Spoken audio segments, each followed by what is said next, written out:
Shalom, salam sejahtera bagi kita semua. Yang saya hormati, Ibu dosen atau Suster Yanti, terima kasih saya ucapkan, di mana atas izinnya lah maka saya bisa mengerjakan tugas ini. Sebelum saya masuk ke dalam materi, izinkan saya untuk memperkenalkan diri saya terlebih dahulu. Perkenalkan, nama saya Rosiana Papayosa Brusunulingga, NPM 2309.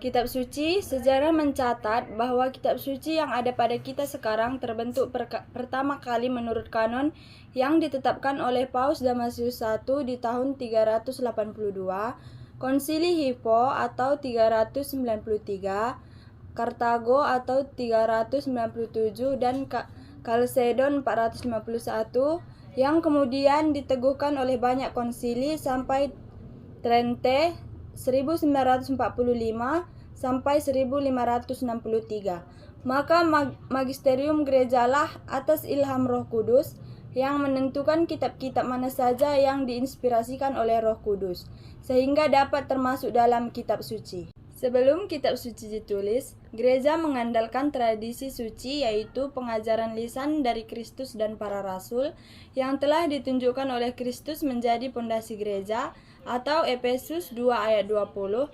Inilah bukti bahwa gerejalah atau bukan kitab suci yang menjadi tiang penopang dan dasar kebenaran, atau 1 Timotius 3 ayat 15.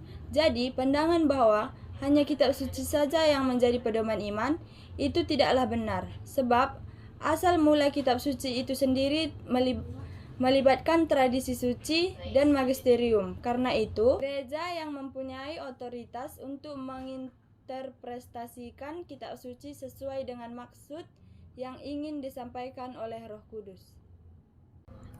Dari mana asalnya kitab suci? Mungkin di sepanjang segala abad tak ada buku yang lebih unik dan paling dibicarakan orang selain dari kitab suci.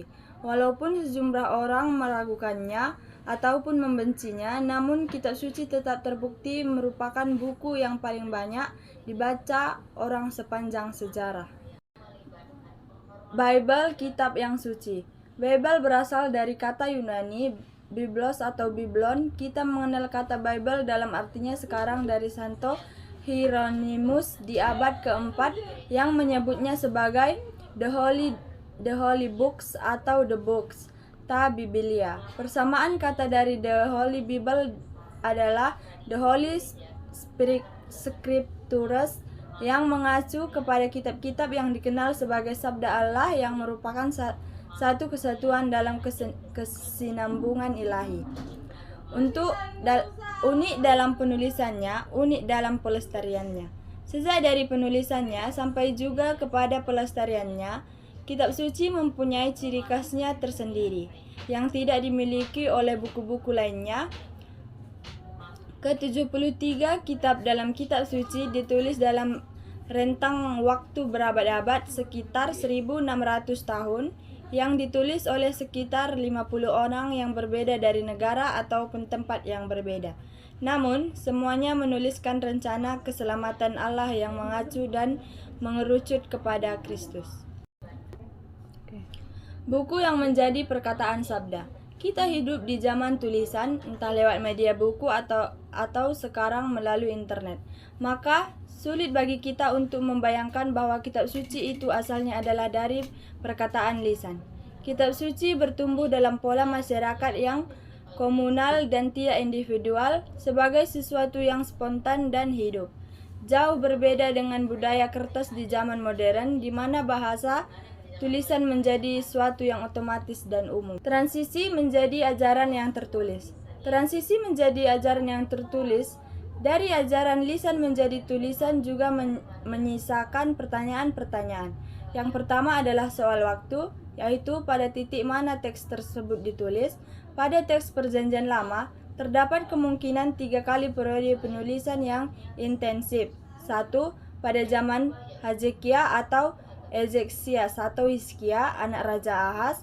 Kemungkinan ajaran lisan maupun tulisan di Kerajaan Selatan atau Yehuda disusun untuk dibandingkan dengan ajaran-ajaran yang dikumpulkan oleh Kerajaan Utara atau Israel, yang dibawa oleh para ahli Samaritan yang melarikan diri ke Yerusalem di sekitar tahun 722 SM atau Amsal 25.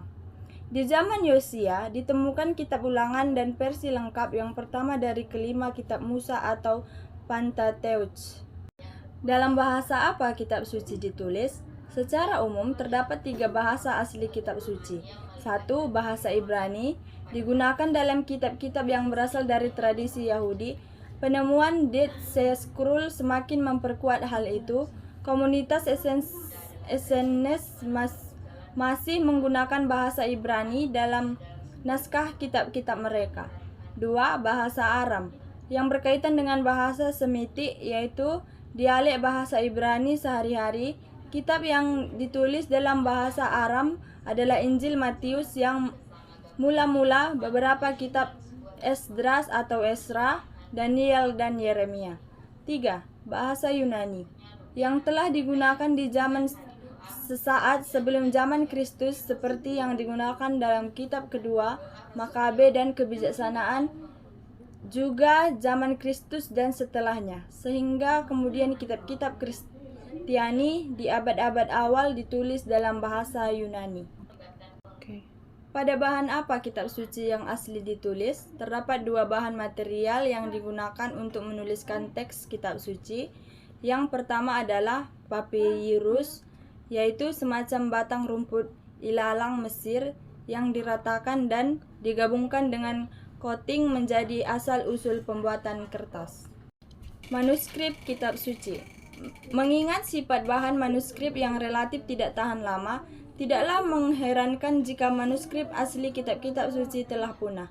Hal ini juga terjadi pada manuskrip kitab-kitab non-religius di zaman itu seperti Homer dan Pindar. Di dalam kitab suci terdiri dari Perjanjian Lama dan Perjanjian Baru, yaitu Perjanjian Baru terdiri dari 27, yaitu Matius, Markus, Lukas, Yohanes, Kisah Para Rasul, Roma, 1 dan 2 Korintus, Galatia, Efesus, Filipi, Kolose, 1 dan 2 Tesalonika, 1 dan 2 Timotius, Titus, Filemon, Ibrani, Yakobus, 1 dan 2 Petrus, 1, 2 dan 3 Yohanes, Yudas, dan Wahyu.